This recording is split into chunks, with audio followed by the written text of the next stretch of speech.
Hey everyone, before we begin, we got hacked. Last week, as I'm sure many of you are aware, we suddenly made the massive business decision to completely rebrand as Tesla Company, delete all of our videos, and upload a pre-recorded podcast where Elon Musk happily went over Tesla's Q1 quarterly earnings for 2023. We were mistaken in this decision and probably shouldn't have done this, but we learn and grow. But seriously, to the hacker, what are you doing? What was the point? You got into our channel for all of like 12 hours and made us money off of a live stream that got like 3,000 viewers. So, thanks. Also, shout out Team YouTube and Google for being perfect handlers of this situation. We were sure that we were done and we're going to have to restart from the ground up, but you guys made our recovery process quick and simple, and we're beyond thrilled to be back. It's a real motivator having 3 years of your life's work stripped away by a professional scam. Anyways, let's get into the Furi video. Alex and I run a primarily boss fight oriented YouTube channel, so it's odd that neither of us had heard of the Game Baker's Furi, a boss rush shoot 'em up that's been around since 2016. Luckily, thanks to our Patreon patrons who voted in our bi-monthly video suggestion poll, Furi was chosen as our game to cover for the month of April, and it was a fantastic experience. Before we begin, thank you to our patrons for not just their constant support and encouragement, but for choosing this game as well, and not something awful. Like, me having to solo cover, I don't know, maybe a certain Sonic fucking 06? Future video spoiler alert, a Jack-only Sonic 06 boss ranking as chosen by our lovely patrons was the original winner of our March poll, but I don't have an Xbox on me in my dorm, so expect that video at some point this summer. On a more serious note, although I am actually doing that video, Furi was a very good game and crafted an intriguing story through face value explanations and minimalistic world building. Beyond its narrative, the game's unique art style and flexible and exciting gameplay was really memorable and made each boss fight stand out on their own. As I just said, this is our second Patreon voted video, our first being a Sekiro boss ranking. If you'd like to have a say in what games we should cover in the future, make sure to subscribe to our Patreon. Our May poll is coming up soon. Anyways, without further ado, let's get into the ranking.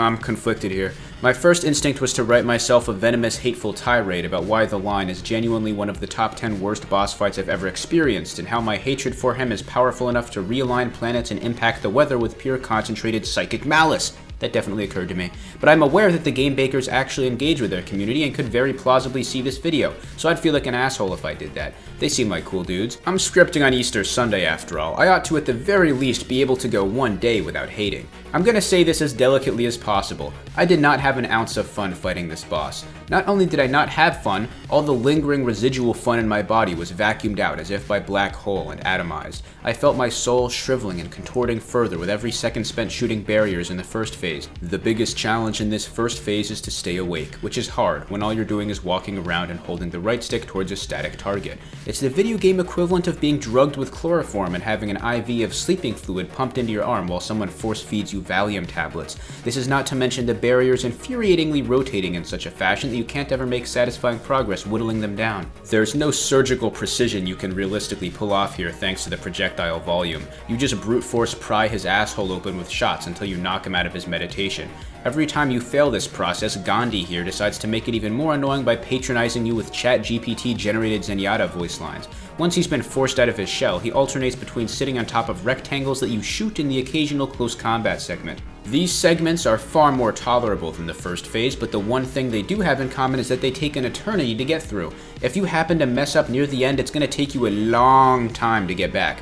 These phases hardly even matter to me though, because that first phase that you need to get through to even kickstart the fight is so fight-ruiningly unpleasant. It's like if someone executed my entire family in front of me with a chainsaw and then sent me a gift basket full of fruit in the mail afterwards. Nothing can make up for that wretched war crime of a first phase. If any of the developers do in fact see this, I beg you on my hands and knees to never do this to us ever again. I will kneel, bow, beg, or any other humiliation you ask. Just please, for the love of God, do not do this ever again. Genuinely, nobody on Earth likes this guy. Boo!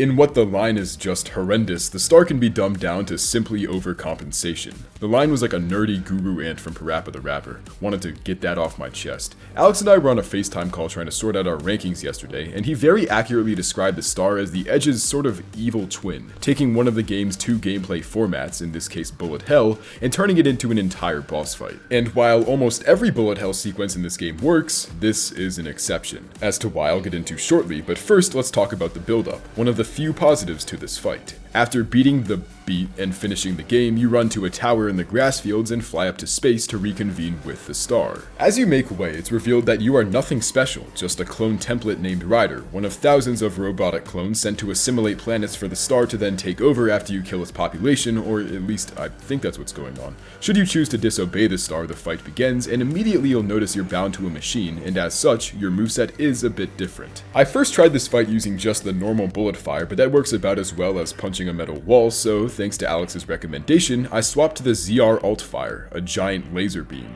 While it doesn't cheese the fight necessarily, you can at least have constant damage over having to wait between cycles when using the normal fire. The first two phases are pretty simple and after a bit of repetition aren't incredibly challenging, at least relative to the later phases. The star has a central head covered by 4 robotic hands, and then 4 drones on the outside. The drones have 3 moves, a laser beam, purple orb, and melee, I guess chomp. Either way, if you have appendages, you should be pretty able to avoid most things that are sent your way, and these 2 phases can be done with no damage taken pretty comfortably. The third phase is when shit ramps up immensely. It's like Dr. Cal's robot if Cuphead was 3 times his normal size and you didn't really have a way to damage him. The laser beam I mentioned earlier makes it a lot more manageable as it can take out the hands as well as the drones, but I'm doing a shitty job at describing how fucking hard this part is. After you evade the bullet hell, there's a laser grid sequence that's near impossible to survive if both hands and the drones are alive, so doing this laser beam strat is really important. I don't recommend going out of your way to kill the drones, however, just to try and position yourself in a way that you hit both the drone and hand you're aiming at with the same laser beam. One of my problems with this fight is how quickly the drones respawn. It's kind of insulting that you even have the option to kill them because they wake up in like 20 seconds, so it's a useless waste of time to try and knock them out by themselves.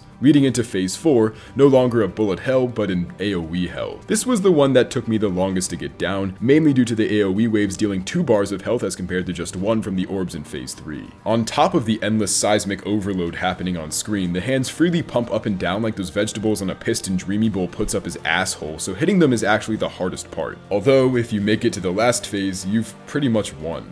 Sadly. I was a really big fan of all the bosses having a crazy last phase that doesn't require any combat, just survival, but this one was really easy. I barely had to move the entire time and didn't even take damage. I guess the other end of the spectrum would be a burst scenario, so maybe it's for the better that it is a pushover finale. From a narrative standpoint, the star was the best in the game. The sequences before and after the fight are really excellent bits of storytelling, but sadly the fight itself is a disappointing conclusion that does little to excite as the game's last boss.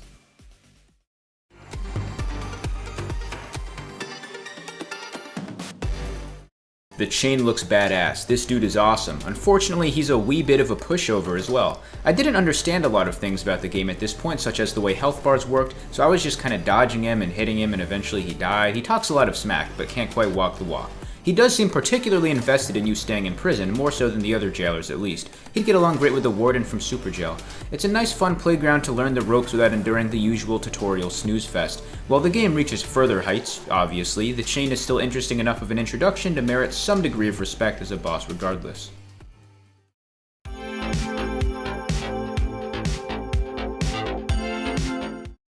Is this even a fight? It's like Made in Astraea all over again. I felt totally fucked up during this entire thing. The Beat is a passive boss whose fight consists of basically no combat, just a chase sequence with minor bullet hell segments peppered throughout. It's somewhat difficult at times, the hardest part for me is the last stretch of the platforming bit, but it's a really unique fight overall. There's minor evolution in each phase, those being that in the first it's basic unbreakable orange orbs in platforming and purple orbs in the bullet hell, in the second phase it's a spread of breakable orange orbs and AoEs in combat, and the last phase finishes with laser beams and then a final combat bit where she doesn't even fight back, you just swing at her until she keels over and dies. This whole thing was really great, and as a boss who doesn't want to fight and who you don't really fight but rather murder, was a super interesting counter-systemic conclusion to a boss rush game.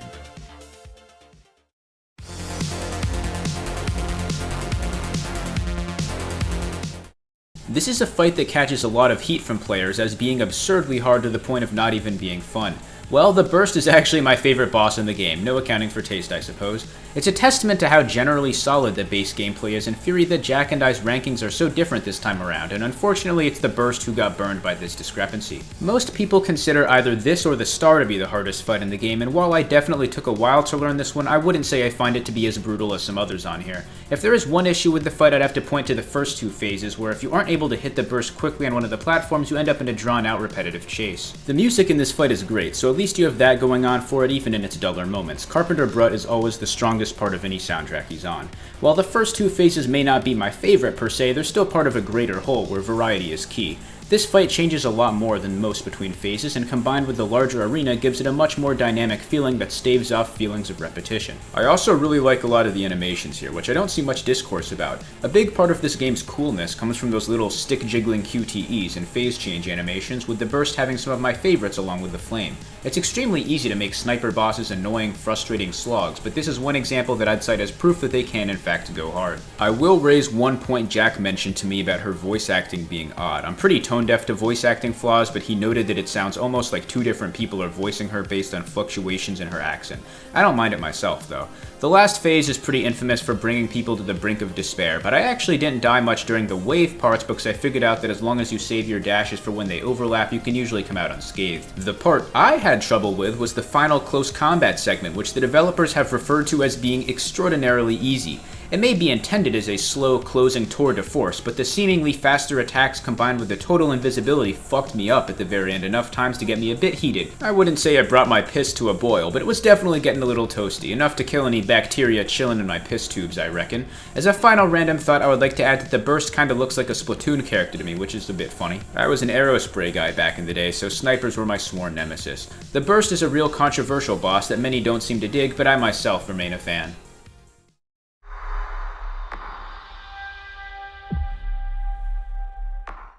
The scale is weirdly hateful of the stranger and also is apparently him, but I think it might just be that he's sort of a mental. Anyways, the fight's pretty great. The scale's moveset is a mix of pattern-like orb attacks and melee combos, and with each phase the pattern changes. Just another example of this game's brilliant use of phase-to-phase variety in a boss fight, keeping to the boss's main mechanic but creating slight deviations in it to make each phase feel new and engaging. The first phase is definitely the easiest and most straightforward, no pun intended, with the basic line pattern that shoots out, well, straight. The second is when it gets a bit harder. The pattern for this phase is sort of like a flower. The orbs rotate in a counterclockwise circle, and I got hit a lot. A neat touch as well is that the orbs work like Copperhead from Batman Arkham Origins. If you get hit enough, you go momentarily blind, so paying attention to avoiding them is paramount, even more than damaging the scale. Talking about the combat bits overall is sort of redundant because none are too different from another besides the edge, but the scale's melee segments are pretty good. Lining up the timings on his attacks was the easiest for me of any boss. His tells are just very clear, and I liked fighting him in melee a lot more than the bullet hell sequences. In the third phase, the scale begins to move a bit more rapidly, diving underwater and Viet Conging you, as well as launching out rounds of AoEs in both the bullet hell and melee fights. Phase 4 takes a page out of the Deacon of the Deep's book, or I guess the other way around as this was released a year earlier, but the scale dupes himself and you need to take out all his clones one by one to continue. Simple, but it works. Phase 5 was the hardest for me. The scale clones itself again, but this time they all fire off AoEs. There was a lot going on screen, whereas the previous phases were just a bit more manageable. Sort of like the Star, the last phase isn't super challenging and can be made even easier by staying near the back and positioning yourself accordingly. The scale is a really unique boss that, even as a mid-table fight in our ranking, was one of the better I've ever fought.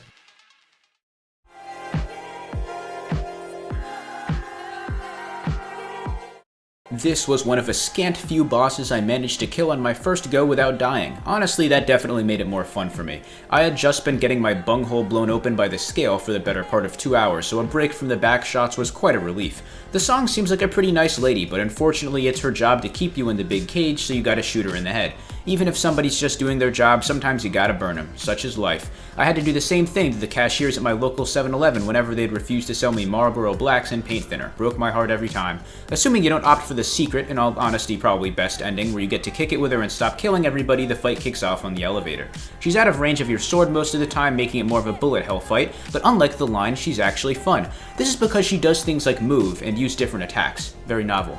The arena is one of the most interesting ones in the game, along with the straps and the bursts, because instead of a generic little circle thing, it's this morphing cluster of platforms that become more and more disconnected as you progress. The best part is definitely the ending stretch, but it's fairly consistent the whole way through. Jolly good show.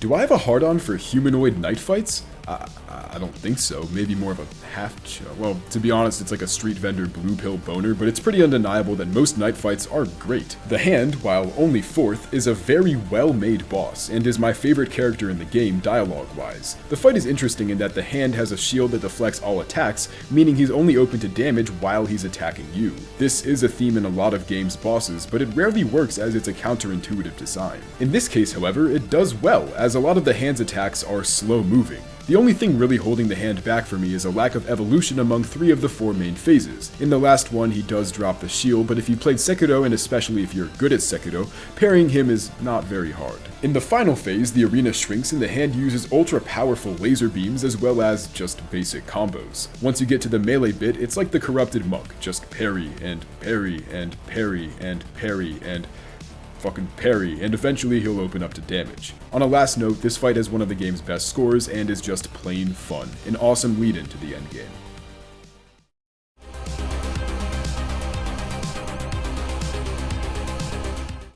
It would seem that no matter how far into the future Furi supposedly takes place, strap still means gun. The strap is a psychotic woman with a laser for a head who reminds me of my uncle's most recent ex-wife, very screechy and murderous. Unlike her, however, she at least yells out some warning howls before trying to shoot you. This fight is sort of like an easier training wheels version of the burst, although that's putting it a bit more diminutively than is warranted. It's a surprisingly solid boss for how early she comes up, and more versatile than a lot of her brethren as well. Between the laser spam phase, the scythe phase, and the feral phase, she has a whole 3 different attack styles for you to enjoy.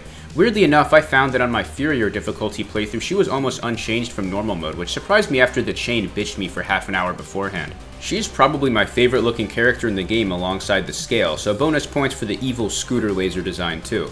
The voice says you're putting her out of her misery when you finally take her out, and honestly, I buy it. Small digression, but I really liked how the voice wasn't really a bad dude, because I feel like the whole trope of silent protagonist being led by a character who betrays you has become very rote by now. It was cool when Wheatley and Frank Fontaine did it, but I'm glad the voice turned out to just be a well-meaning, if morally flexible dude. Anyways, yeah, the strap. Awesome attacks and music and arena, and all around a real hoot. Props on this one, Game Kitchen.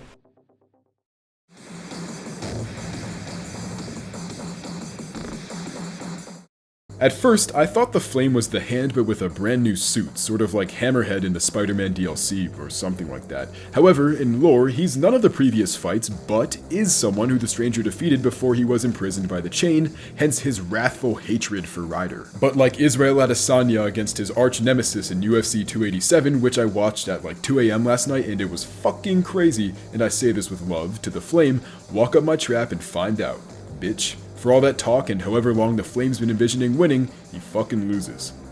Sorry, fella. Although really, as far as post-game fights go, the Flame is one of the best I've ever fought. He has longevity, intense difficulty, massive face-to-face variation, and a great score, but isn't number 1 for us because, well, there's no defined reason why.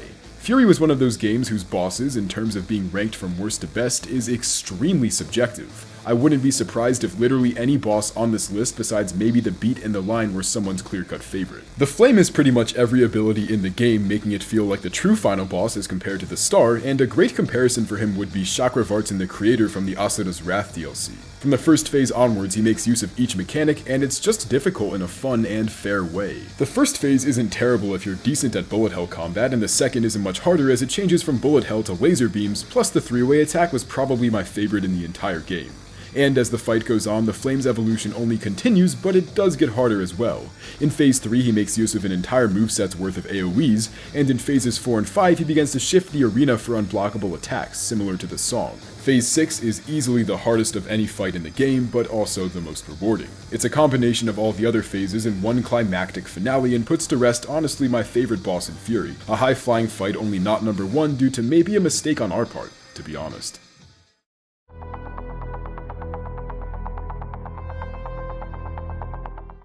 The Edge is an interesting boss in that while he can be hard on a first playthrough, once you understand how he works, he becomes one of the less challenging fights. That is, if you're not me. As I tragically learned at the age of 12 when Five Nights at Freddy's 4 came out, I kinda suck at trusting my ears over my eyes, which is one of the major challenges here. You can watch for the flash as well, but some of his animations are specifically designed to deke you out, like his feints or that evil pause he does in one variation of his 3-hit combo in Phase 1. Whenever he does nail you, it does about a fourth of your health and throws you horribly off your rhythm, often leading to getting hit even more subsequently.